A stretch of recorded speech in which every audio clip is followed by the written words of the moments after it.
Welcome to Mor-In the Know podcast. I'm your host, Josh Bourne, Vice President and co-founder of Field Supplements, as well as sobriety, woke, business, and wellness coach. Mor-In the Know delivers an array of content based on marketing, health and fitness, personal branding, addiction, and often goes down the rabbit hole of politics, conspiracy, and the truth. If you seek to better understand the inner workings of human performance, consciousness, business, and humanity, you've come to the right place. Thank you for tuning in and tagging along. Let's get tonight's podcast started. Welcome, everybody, to Mor-In the Know, episode 2 with yours truly, Josh Moore. And I am incredibly grateful to be here this evening after a fast start to podcast number 1, episode number 1 with Patty the Ginge. Shout out to Patty the Ginge. Be sure to check him out on all social media platforms at Patty the Ginge. Tonight's podcast is going to be a solo mission by myself, Friday night, quarantine day, who knows at this point. In tonight's podcast, what I'm going to do is I'm going to answer some questions that were asked by a post that I had on my social media, on my Instagram page. And so I had, probably 20 or so questions, so I'll keep them brief, maybe spend some more time on some questions more than others, but nonetheless, I am looking forward for everyone who is listening to better understand my story, because in hopes that by me telling my story, you'll find the same in your life. You'll realize that you and I are not that much different from each other, that we may have come from different places, different cities. We have different parents, and maybe our stories are a little bit different. But all in all, I feel that we can connect on a much deeper level. So I truly believe that I can connect with all the listeners out there on some sort of level. So this get to know me will hopefully allow you to better understand who I am, as well as find that connection with me. And if you find that connection with me, feel free to reach out. I would love to connect and conversate. And that's exactly what this podcast is for, is I want to build a community. I want to build a culture of excellence. And I'm starting to see that same culture of woken, spiritual people who are beings of unlimited potential, and people who are realizing this and who are living out their mission. And that's the Mor-In the Know mission. That's the mogul mission, is for this to be a domino in the set of dominoes to assist you and guide you and be that light in the darkness if you have darkness in your light, or just simply be another wind gust behind you if you're already on and have set your sail already. This is just simply a wind gust to keep you on the path that you're on. You deserve it. So let's get tonight's podcast started. I'm going to scroll through here and I'm just going to do some question roulette, because some of these questions, man, were awesome. So let's just begin with where I'm from and how old I am and a little bit of how I got here. First off, I'm 26 years old. I'm from Great Falls, Montana, central, right in the smack dab middle of bumfucked Montana.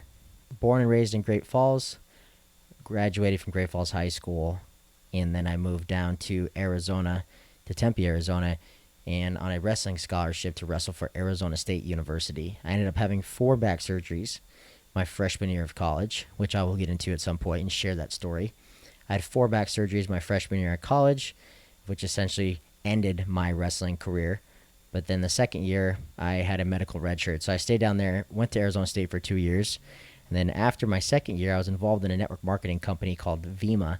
So I was doing multi-level marketing, network marketing, and I dropped out of college because essentially I was not doing what I loved anymore, and decided, hey man, like this is just not for me. I was in class doodling and mapping out my future with business, marketing, and branding, and I was having a really hard time listening to history, and not the history that I wanted to understand, or biology, whatever the source or whatever the topic of the day was. I was having a really tough time, so I decided, hey, I'm going to be an entrepreneur the rest of my life. I'm not going to work for the man. I'm not going to have a normal 9 to 5.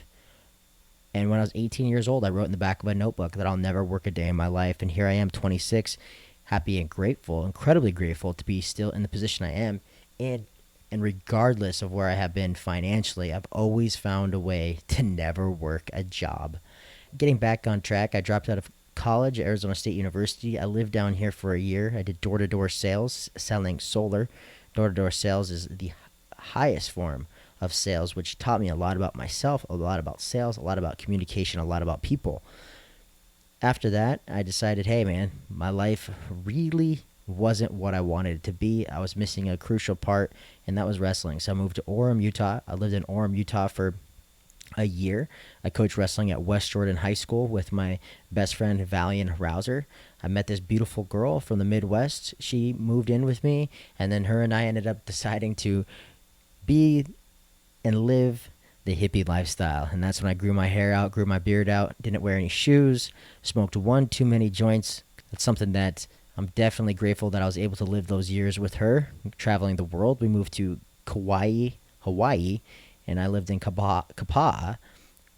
We were working on a meditation facility, doing work trade, and living in a bus, a renovated tour bus that you have seen me post about on my social media platforms that has absolutely transformed my life.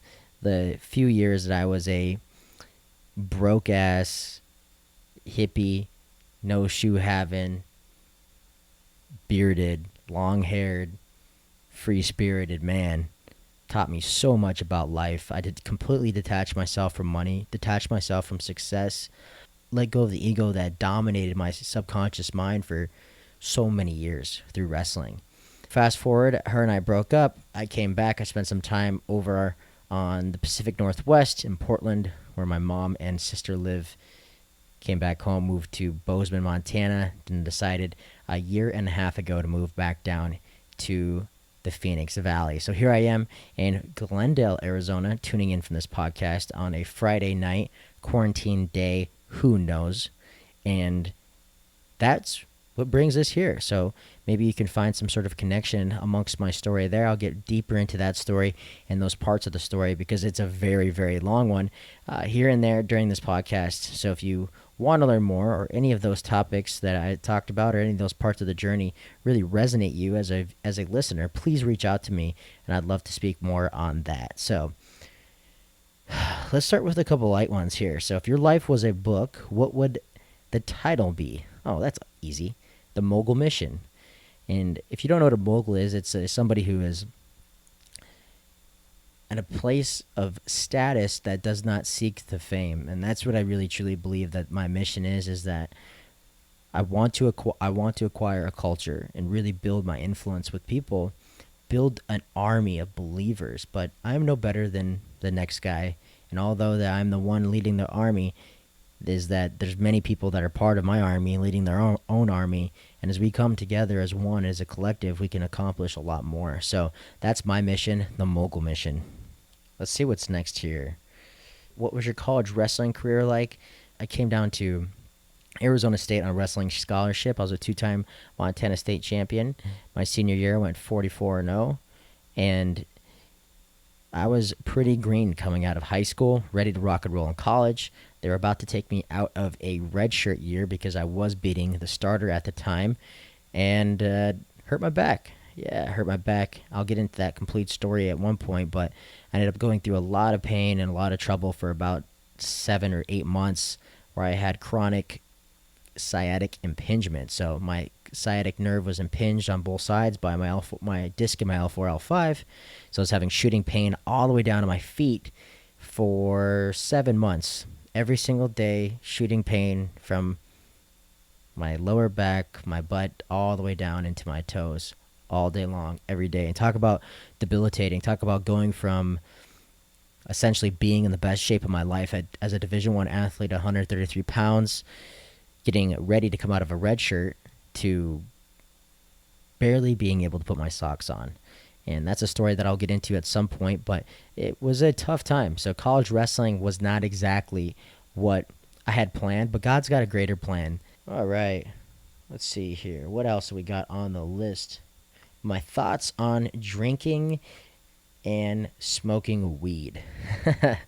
This is a great question. Obviously, since I'm a year sober, I'm pretty biased now, but I will say is at one point in time over a year ago, I did have my problems and my addictions. And what I will say about either or is one and two things. First and foremost is if you can moderate and you're not here to get blacked out or you're not here to get stoned out of your mind and you're not using it to suppress. And a lot of people say, "Oh, I'm not using it to suppress," but if you're coming home after a long day of work and you're trying to take the edge off and you're trying to relax, or something goes on and your first thing that you resort to is drinking a glass of wine and or smoking a joint or smoking a bowl, then I'd definitely take a look at what the substance is being used for. If every single time you have to take the edge off from the day to relax or go to sleep, or you've had a tough day and that's what you resort to, then you might be an addict. You might have some addiction to and dependency to the substance that you're putting in the body. And it's not the substance itself that you're dependent on, it's a set of feelings that you are suppressing and repressing by the substance, by numbing it. And I used to say the same things when I would smoke, is I'm a better man, or it's making me more in tune with myself. But all I can say is that over a year of sobriety is I've never been more in tune and have the amount of clarity and the amount of conviction and the amount of self-esteem and the amount of connection to the source that I do now. And I always thought that drugs were the way. I thought getting high was the way. Psychedelics were the way. It's not the way. The way is sobriety. The way is letting go. And so my thoughts on drinking and weed just depends on what setting. What are you using them for? And these are all questions that you have to ask yourself, as well as have to be able to be conscious enough to take a deeper look at what you are using alcohol and marijuana and drugs for. And if you're saying, well, I'm only doing it every once in a while, well, take a look at that every once in a while. Are you blacking out? Are you going over the edge? Are you binging? Because not all addiction looks the same. Not all addiction is that the quote-unquote guy who just has his complete life falling apart. There's blue-collar and there's white-collar addicts. And there's white trash addicts, man. Addiction does not discriminate. And that's what's awesome about AA is you walk into an AA meeting and you have people that are millionaires to people who are homeless. And everybody's there for a purpose and for a reason. So those are my thoughts on drinking and smoking weed. All right, let's take a look here on next question. How to build better habits. That's an awesome question. Thank you for that submission. Building better habits is one step at a time daily. It's not what you do, it's what you do daily. So understanding that, hey, yeah, maybe you did something great one day, but can you duplicate that every single day? And the best way to build habits is to slowly build them. I mean, sometimes you got to write them down. Write a checklist down. That's something I did early in my habit building, is wrote a checklist down of things that I wanted to accomplish, things that I wanted to do, wanted to get done every single day, saying, hey, like if you need to write down brush your teeth or make your bed, that's what you do. Is the way you do one thing is the way you do everything. So if you wake up in the morning, you don't make your bed every day, and your room's a mess, and your car's a mess, and everything's unorganized, it typically means that your outer state that you're living in is a direct reflection of your inner state that you're living in. So take a look at your outer state. Are you living in chaos? Are you living in dysfunction, disorganization? Is there dirty dishes in the sink?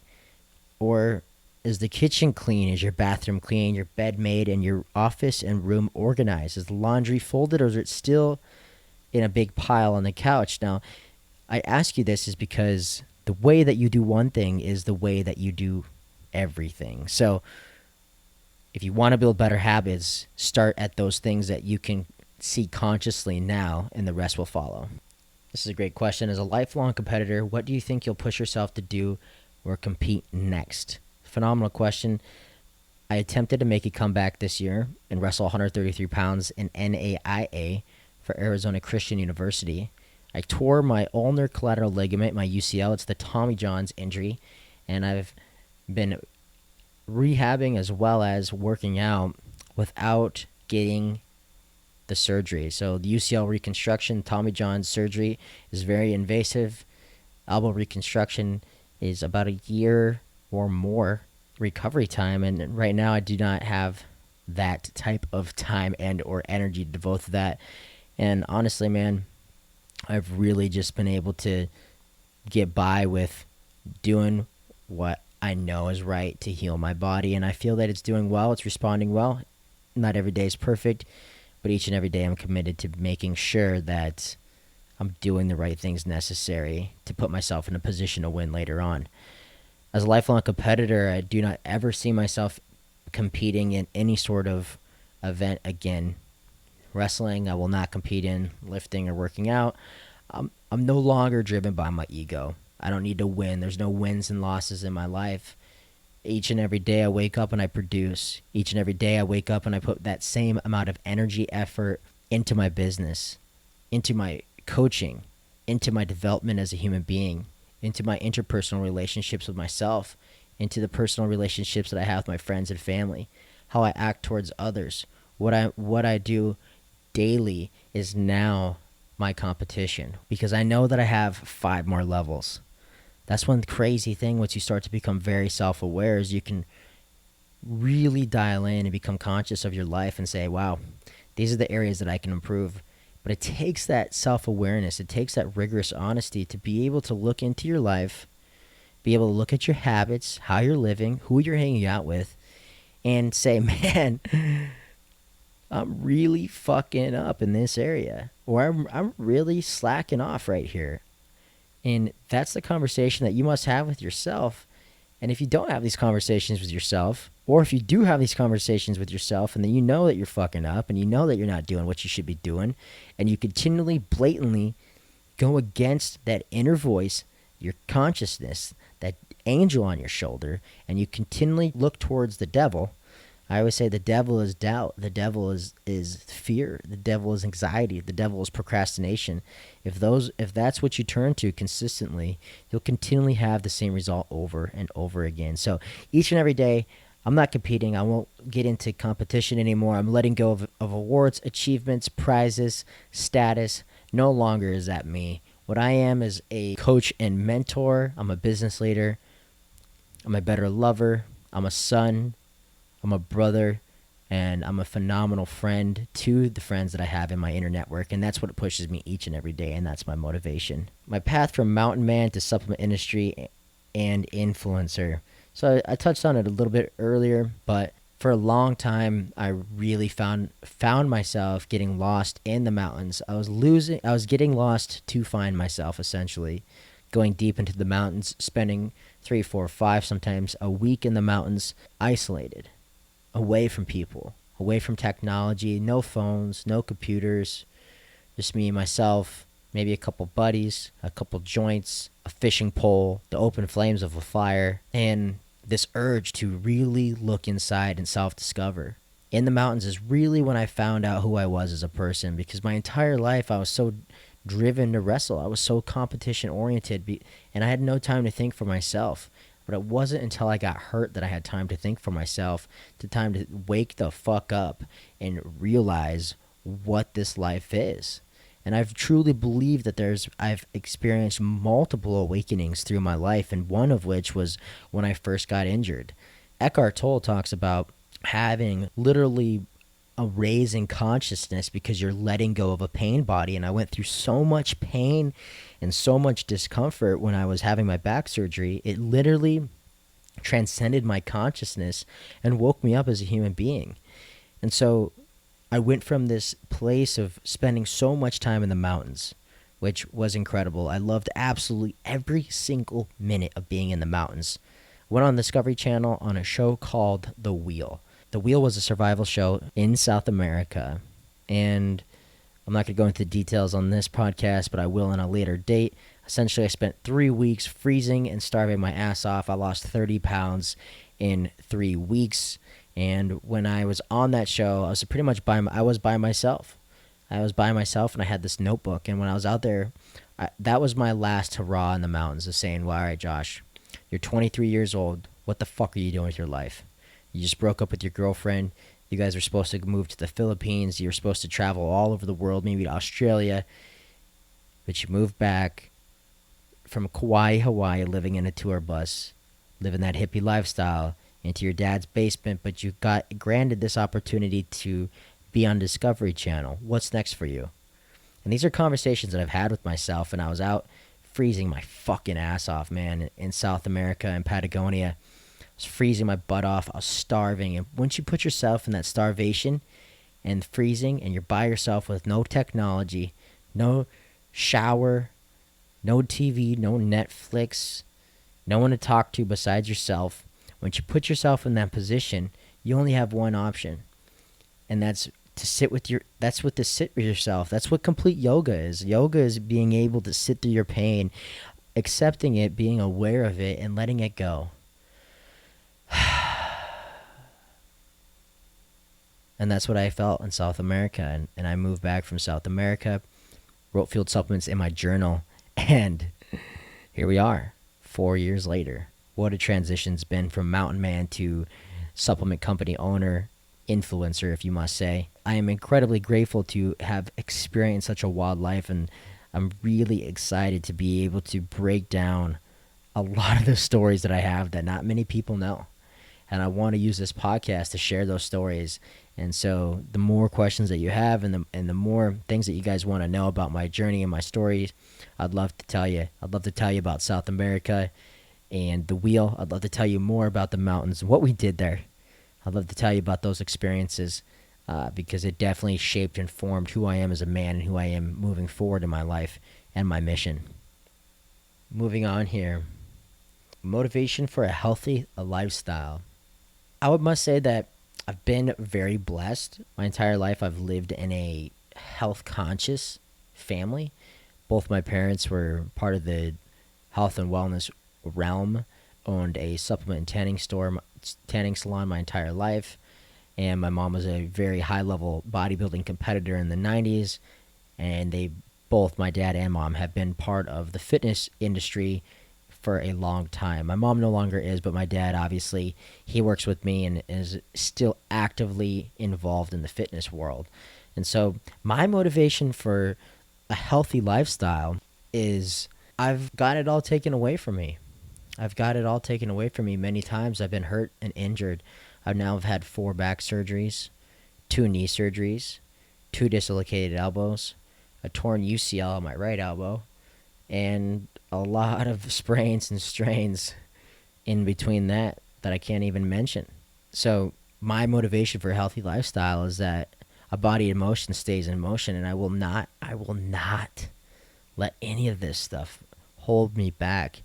The body is a machine. It's a flesh vehicle of consciousness. Consciousness lives on forever, but your body will break down, and I felt that.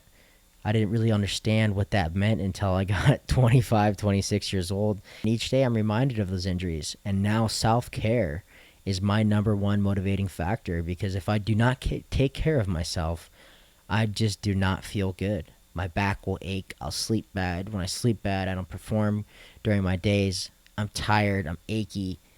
I just want to relax. I don't want to do outdoor activities. I don't want to do the things that I love to do because it's holding me back. And that's not who I am down in my core. So my motivation to live a healthy lifestyle is so I can optimize my each and every day to do the things I deserve to do. Taking time to reflect.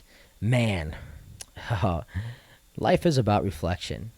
We live in such fast-paced lifestyle with our phones, music, jobs, relationships, that we're go, go, go, go, go, go, go. But when do we ever just stop? Just stop and listen. Stop and reflect. Stop and be like, man, how did I get here? What events took place and what happened from yesterday to today, this morning to now, 2 weeks ago to now? How did I get here? Reflection and self-reflection are the 2 most powerful tools. Now, I'm not saying go back and revisit the past and sit there and dwell. I'm telling you to sit there and reflection objectively and be able to objectively look at your life, to take a very broad view and specific view on the events that have shaped where you are and shaped your present reality. That's the only way to be able to become conscious. Once you become conscious of your past, once you become conscious of the things that have shaped your now, your present, then you will be able to see the patterns. And once you're able to understand the patterns, once you're able to separate yourself from the events that have shaped your feelings, let go, live from your power in your lower stomach instead of up here in your upper chest of anxiety. When you're able to let that release of air from your stomach go, and you feel that weight from your neck, you feel that weight from your upper shoulders and your chest just drop, and it's like, man, fuck, this feels good. That's the power of reflection. You could take a look at your life, be able to understand it on a much higher level, on a much more conscious level, and let go, man. I'm going to answer a few more here. How often do I binge watch shows? Never. I truly believe that Netflix is one of the greatest wastes of time there is. I've watched shows here and there. I mean, I'll get into them for about 20, 30 minutes, but then I'll find myself wanting to do something different. I watched The Tiger King, which is very interesting. I watched the first 4 episodes. I still have to watch the last 2 episodes. Pretty wild show. If I do watch something in completion, typically it's documentary. Typically it's a very interesting documentary. I do love sci-fi. I do love Rick and Morty. I have watched all the Rick and Mortys, but I haven't binge watched them. I've watched them periodically here and there. I watched 1 season of Stranger Things, which I didn't watch the first or second season of Stranger Things. I only watched the 3rd season of Stranger Things. Don't ask me how that went, but it went great in my world. And what other shows have I watched?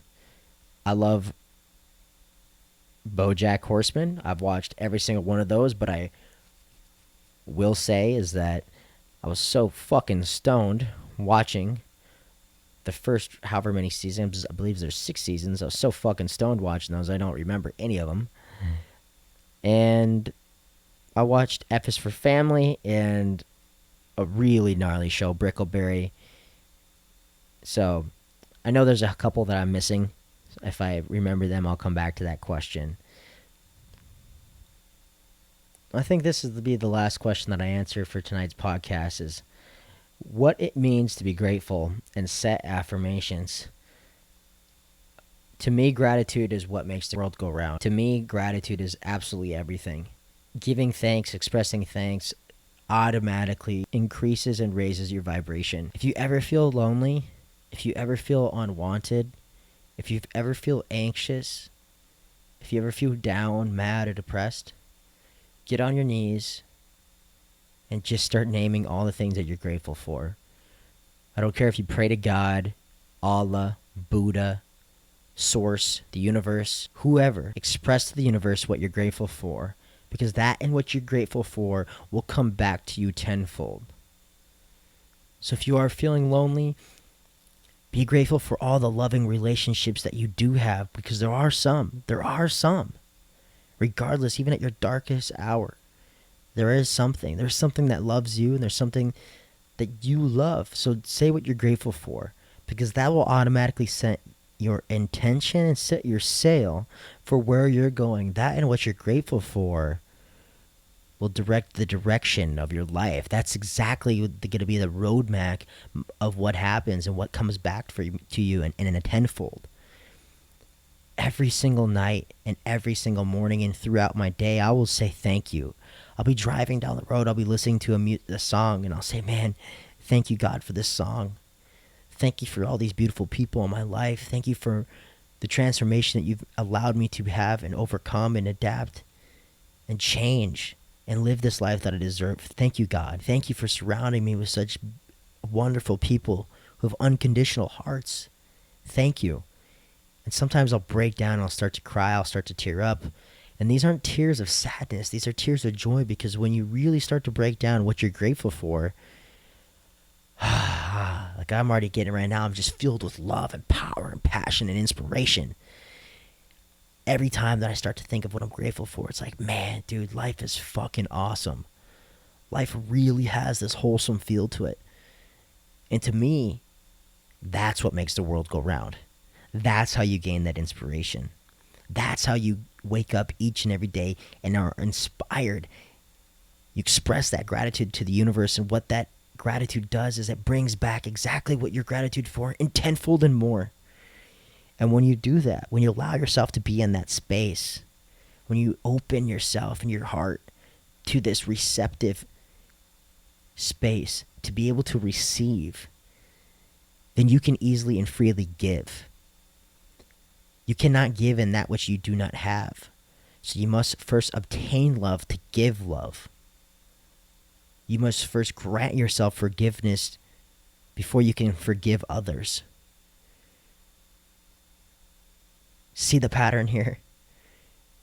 So that's my motivation, is waking up each and every day, expressing my gratitude, because, man, I've tiptoed the edge too many times, and I'll get into a lot of those stories at some point, but I've tiptoed the edge a lot. I've gone down the rabbit hole. I've put myself and the people I love in positions that I'm incredibly grateful to never have to be able to answer those questions, and or be buried 6 feet under or locked up in a jail cell with bars across the door. So I'm closing off tonight's podcast, episode number 2, with this message. If you have a dream, a goal, a vision, an aspiration, something that burns deep inside your soul, find out what that is, develop the skills, habits necessary to be able to accomplish that. Become that person. Grant forgiveness to yourself first, then grant forgiveness to those. Make amends with your past. Make amends with those who have hurt you. Live, let go, breathe, and live the fucking life that you deserve to live, because you absolutely deserve it. Thank you for joining in on the Mor-In the Know, episode number 3 podcast. I'm your host, Josh Mor-In. You can find me on social media platforms at mogul_Mor-In. Please be sure to check out my company page on Instagram and all platforms at Fueled Supplements, or check out fueledsupplements.com. Have a beautiful evening.